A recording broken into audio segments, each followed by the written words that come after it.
36 éve robbant ki az a bundabotrány Magyarországon, amelyben válogatott labdarúgók, korábbi szövetségi kapitány, klubelnökök is érintettek voltak. Több személyt elmarasztaltak, de a börtönbüntetést végül majdnem mindenki megúszta. Ha kíváncsi vagy a legnagyobb bundabotrányra, amely 1988-ban robbant ki, akkor tarts velem a videóban.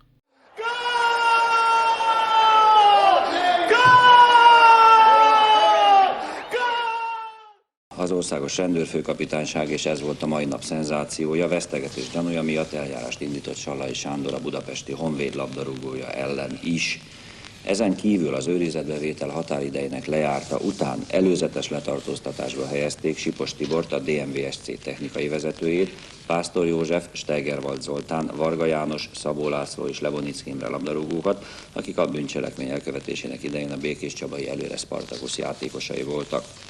Pécsről érkezett a hír, hogy ott 2 mérkőzést is vizsgálnak a rendőri szervek. Nem csak a 87-88-as idény végén a Hajrában lejátszott Pécs-Debrecen mérkőzést, amikor a Debrecen idegenben nyert 3-0-ra, hanem egy korábbi 85-86-os idényben lejátszott Pécs-Békés Csaba 4-1-es meccset is. Itt a legfrissebb fejlemény az, hogy 12 pécsi játékostól bevonták az útlevelet, így többek között attól a Lőrinctől is, aki ebben az idényben már nem szerződtetett labdarúgó ugyan, de külföldön akarja folytatni a pályafutását, és így kapcsolata van a klubban, és kihallgatták az azóta Veszprémhez távozott Udvardit is. A bevont útlevelek miatt a pécsiek novemberi jugoszláviai és decemberi Ausztriába tervezett túrája elmarad. Ezután a rövidke összefoglaló után nézzük meg, hogy mi is történt igazából. A 80-as években egymást érték a gyanús meccsek, többről is kiderült, hogy előre megbeszélt eredmény született. 82. júliusában kezdtek el nyomozni a hatóságok, előbb ismeretlen tettes, majd egy totózó banda után. Ennek pedig az volt az apropója, hogy az azévi 30. játékhéten szokatlanul magas volt a 13+1 találatos szelvények száma. Igazából nagyon sokan tudták, mik lesznek a végső pontos eredmények. A vizsgálat 3 hónapig tartott, melynek során kiderült, hogy a bandák összesen 31 millió forintos kárt okoztak, jelzem 1988 előtt járunk. 40 csapat, köztük az MB2-esek fele benne volt a bunda ügyben. Közel 130 embert hallgattak ki, a végén pedig 49 klubcsapat ellen indult fegyelmi eljárás, és 196 futballista játékjogát függesztette fel az MLS. El lesz tusolva. A dolog eddig is el volt tusolva, és a felelősök közül se jutnak el, mert ezek csak a kicsik, kis halak, még a mésző is szerintem. Hanem ahova ez tartozik, oda nem fog eljutni soha. Ez a véleményem. Az ügy legtragikusabb figurája az 1968-ban olimpiai bajnok Sárközi István volt, aki szintén belekeveredett a Totó botrányba. Börtönbüntetés kapott, és már sosem sikerült visszakerülnie a pályára, ami az életét jelentette. Nagyon fiatalon, 1992. január 31-én 45 éves korában máig tisztázatlan körülmények között a Rákospalota és Pécel közötti vasútvonalon vesztette életét. Máig vitatott meccs volt az 1983-84-es szezont lezáró Volán Budapest Honvéd, mely úgy lett 6-6, hogy 4-4 után csupán 8 perc volt hátra, amely alatt mind a 2 csapat még 2-2 gólt rúgott. Itt az MLS már sejthette, hogy nem minden a rendek megfelelően zajlik, hiszen később megsemmisítette ezt az eredményt, 0-0-val és mindkét csapatnak 0 ponttal igazolta le. A Honvédtől 5 pontot vontak le, mellyel még ugyanúgy bajnok maradt a Rába Eto előtt, a Volántól pedig már nem volt értelme levonni 1 pontot sem, hiszen amúgy is kiesett. A meccsen mesterhármas szerző Eszterházy Márton góljait is törölték, így a videótonos Szabó József lett a gólkirály 17 góllal.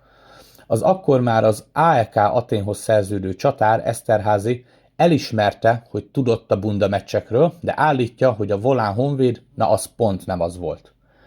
Később persze városi legendák keringtek arról, hogy mi is történt valójában a Cabán-Samu téri pálya mosdójában, és a pénzkötegek hogyan is cseréltek gazdát, de ezt bizonyítani végül senki nem tudta, így eljárás sem indult ebben a WC-s pénzes csere ügyben a mérkőzés alatt. Hát ezek voltak az előzmények, amely után 88. október végén kirobbant az újabb bundabotrány. Az október 26-ai Népsport címlapja arról számolt be, hogy számos futballistát és sportvezetőt vett őrizetbe a rendőrség. Alapos gyanú merült fel, hogy a kiesés ellen harcoló csapatok játékosai és sportvezetői az eredmények számukra kedvező alakulása miatt vesztegetésben vettek részt.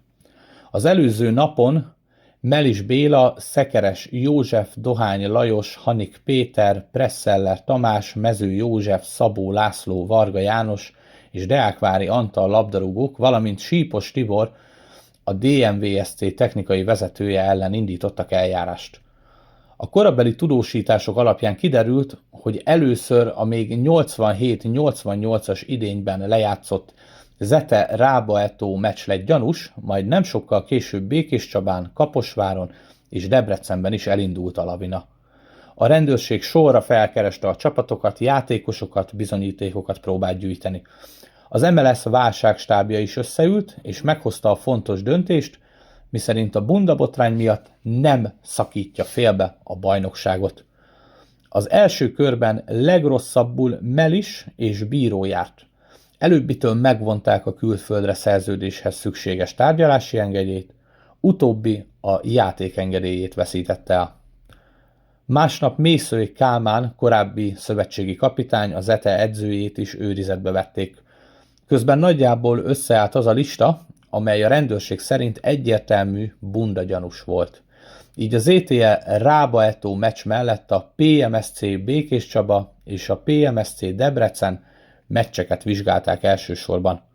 Később további meccsek kerültek fókuszba, főleg azok a találkozók, amelyek befolyásolták a DMVSC akkori bennmaradását.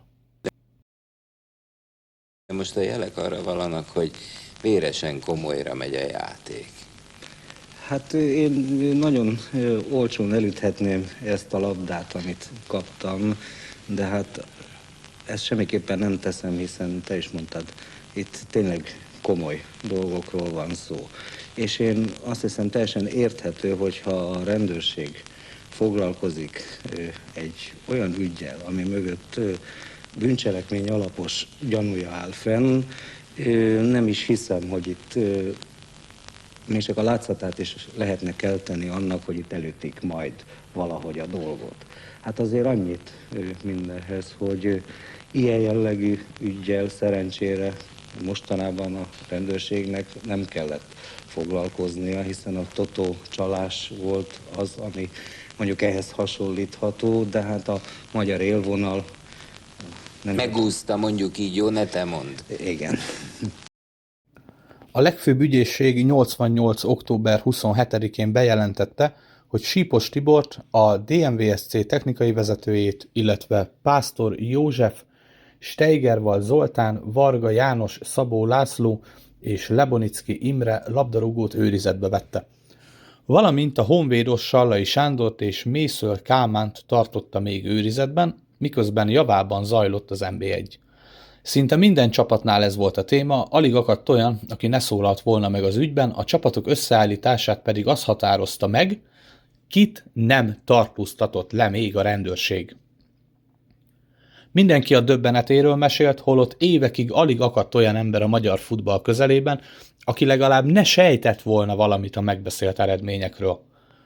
Október végén tartott sajtótájékoztatót a rendőrség az üggyel kapcsolatban, amelyen elhangzott, hogy már korábban figyelték a kiesés ellen küzdő csapatok eredményeit, különös tekintettel a videóton a Debrecen és a ZTL szezonvégi szereplését. Kiderült, hogy a ZTL játékosai szponzori pénznek csapták le a felét, 500 000 forintot, amelyet a Rába-Etó elleni meccsre tettek félre. Az ügyben Dobányi Lajos beszélte le a dolgot a győri Presszeller Tamással, aki nem merte egyedül vállalni a dolgot, így bevonta Hannik Pétert is. A ZTL 3-1-re legyőzte a Rába-Etót. Mészöly Kálmán amúgy csak az utolsó fordulókra vette át a kispadot, és a mai napig tagadja, hogy bármi köze lett volna az egészhez. A másik kritikus meccs a Kaposvár-Debrecen volt, ahol a vendégek részéről Sípos Tibor technikai vezető 150 000-et ajánlott az 1 pontért, vagyis a döntetlenért. A kaposvári Deákvári és még 3 társa fejenként 31 000 forintot kapott, miután a DMVSC 3-0-ra nyert. Döbbenetes módon a vesztegetést a Loki baráti körének pénzéből fedezték úgy, hogy szinte minden vezető tudott az ügyről. A PMSC Békés Csaba végeredménye akár valós is lehetett volna, hiszen a pécsiek akkor a második helyért mentek, de szerették volna ezt minden körülmények közt már előre bebiztosítani. Így 5 játékos is benne volt a pécsiek végső sikerét hozó bundameccsben, amely 100 000-et ért a csabaiaknak. Sallai Sándor, a Honvéd válogatott jobbhátvédje 600 000 forintért vállalta, hogy segítkezik abban, hogy a Debrecen bennmaradása nem újjon más csapaton. Nem is múlt, a DMVSC otthon legyőzte a Honvédot, a pénzt Sallai pedig elrakta. Később kiderült, hogy a Honvéd szinte teljes akkori csapata benne volt az ügyben, összesen 1,1 millió forintot kaptak a debreceniektől, amelyet a baráti kör akkori vezetői Nemes László, Erdei István és Császár Ferenc vagyonkezelői kötelességük megszegve a baráti kör vagyonából biztosított. Jelzem, 1988 előtt járunk. Sallai és felesége a lakásukon vették fel a pénzt, később a Honvéd játékosai közül Sallai Sándor, Fitos József és Sikesdi Gábor 40-40 000, Andrus József, Fodor Imre, Kerepecki György és Kovács Kálmán 30-30 000, Gróf Attila és László István 15-15 000 forintot tett el. Összesen 39 gyanúsítottat hallgattak ki, és 7 csapat került bajba az ügy kapcsán. A következő napokban egyre másra jöttek az újabb kihallgatások és őrizetbevételek. Volt olyan, hogy a Honvéd korábbi csapatának mind a 11 tagja a rendőrségen ült. Hát, hogy hamu alatt parázslott az ügy, az valószínű, hiszen közben volt MLS vizsgálatra felszólítás, volt az AISH részéről, ugye a Központi Népi Ellenőrzés felé egy felkérés, hogy vizsgálják. Mind abban maradt. A rendőrség mindaddig természetesen nem foglalkozhat, és nem foglalkozhatott ezzel az üggyel sem, és semmilyen más üggyel, amíg alapos gyanú nincs arra, hogy bűncselekmény áll fenn. És honnan lett az alapos gyanú? Itt volt egy apró tájékozatlansága az egyik interjú alanynak, hogy hát nem kapott tájékoztatást erről, hogy honnan lett. Ez a legelső közleményünkben is szerepelt, hogy lakossági bejelentések alapján kezdett nyomozást a rendőrség. Tehát, mint hallhatjátok, az igazából senkinek nem szúrt szemet, ha egy mérkőzésen mondjuk 8 perc alatt még 4 gól születik, úgyhogy mindaddig várt a rendőrség, illetve nem tett semmit a labdarúgó szövetség sem, amíg nem jöttek sorra a lakossági bejelentések. Mezei György, a válogatott akkori kapitánya egy interjúban elmondta, hogy akkoriban gyakorlatilag a rendőrség, nem pedig a szövetségi kapitány határozta meg a válogatott végleges összeállítását. Az került ugyanis az utazó keretbe, akit éppen nem hallgattak ki, vagy nem ült előzetesben. Végül a korábbi honvédosok közül Détári Lajos és többen is megúszták a vádemelést. 1989. január elejéig húzódott az ügy, amikor végre a Hajdú-Bihar megyei ügyészség ítéletet hirdetett. A Debrecen meccsei miatt 47 embert hallgattak ki gyanúsítottként, az ominózus Honvéd elleni mérkőzésen a kispestiek közül 9-en kaptak pénzt a kialkudott döntetlenért. A jogtalanul felhasznált pénzekről pedig a játékosokkal íratták alá a jegyzéket, mintha azt az összeget prémiumként vették volna fel. A debreceniek egyébként más számukra fontos meccseket, így például a Csepel-Volán megbundázásával is részt vettek. Végül szinte mindenki megrovással megúszta az ügyet, sokuk ellen pedig bizonyíték hiányában ejtették a vádakat. Voltak, akik azért rosszabbul jártak, Mészőr Kálmánnak és Hannik Péternek, sőt az akkori ZTE elnök Súlyok Lászlónak, bár nem kellett leülniük a börtönbüntetést, de ők is próbára bocsájtást kaptak. Mészőrt a végén fél évre eltiltották a futballtól. 2 évvel ezelőtti interjújában így mesélt a történtekről. Győrből már többen hívtak, hogy megvettük a meccset. Mondom, vettük a anyátokat. És akkor jött egy ramazuri, hogy egy csomó meccse el lett adva, nem csak a miénk. És elvitték ezt meg amaszt, és egyszer csak jöttek értem is. Akkor már a Vasas edzője voltam. Levittek Győrbe, és rendesen be is kaszniztak. Semmi nem igaz az egészből. Sokaknak azért alaposan megváltozott az élete 30 évvel ezelőtt. A már addigra széteső félben lévő magyar futball presztízsét is alaposan megtépázták, az NB1-et meg végleg leminősítették oda, ahol azóta is vegzál. Megvesztegetésekre azóta is akadt példa a magyar fociban, az új műfaj a sportfogadás. Az újkori Tikmix királyokat 2012-ben érte el a végzet, amelynek során a Reak 15 játékosa és vezetőedzője került bajba. Már az NB3-ig csúszott az egykor első osztályú Reac. A csapat, amelyről most már egy elsőfokú bírósági ítélet is kimondja, hogy 11 játékosa lefizethető volt. A botrány kirobbanásakor a bundagyanúban érintett klubvezető öngyilkos lett. A vezetőedzőt és a korrupcióval vádolt focistákat a múlt héten felfüggesztett börtönbüntetésekre, illetve pénzbírságokra ítélték. Mondhatjuk, hogy olcsón adták magukat, de a jelek szerint olcsón is úszták meg, ahhoz képest, hogy a színjáték évekig tartott. Ennyi lett volna ez a rövid összeállítás a 36 éve történt, illetve kirobbant legnagyobb magyar bundabotrányról.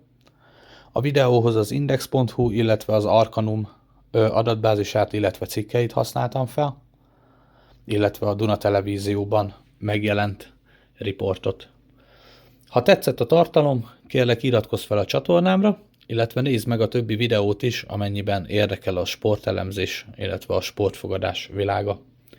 Köszönöm szépen a figyelmet, szép napot kívánok, sziasztok!